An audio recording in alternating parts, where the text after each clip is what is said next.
Okay, so on to question number 6.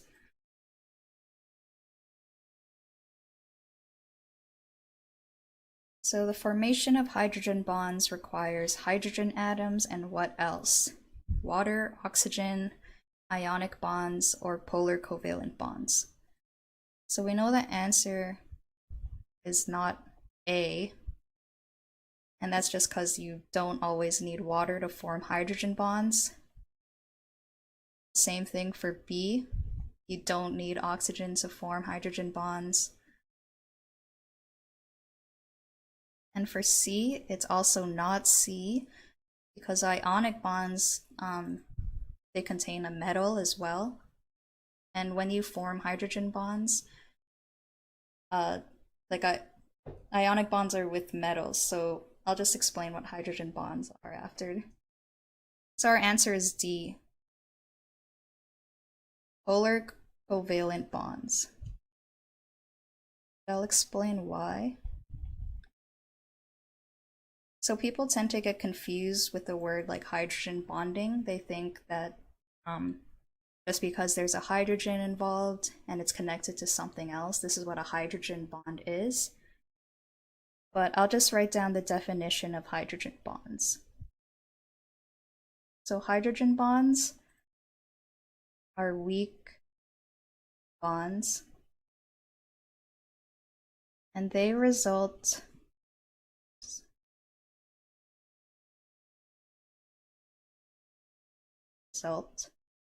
from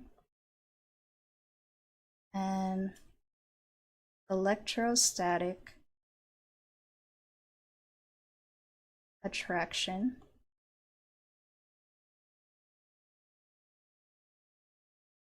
between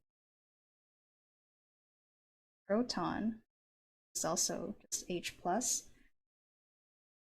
and an electronegative atom.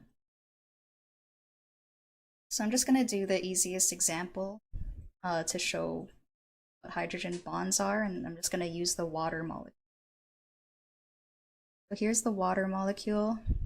Everyone knows is H2O. So our oxygen is more electronegative. So I'm going to show that using this arrow. So since our oxygen is more electronegative, it has a slightly negative charge, leaving our oxygens to have a slightly positive charge.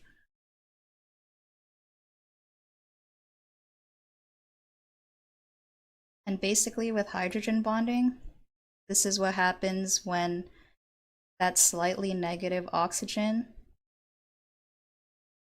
has an attraction to another water molecule that is slightly positive.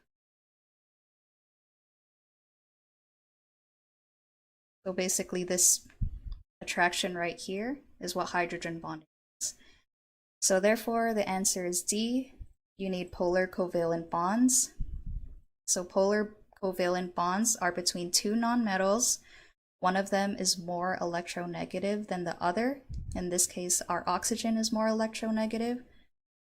You have a partially negative charge that is attracted to a partially positive charge on a different molecule.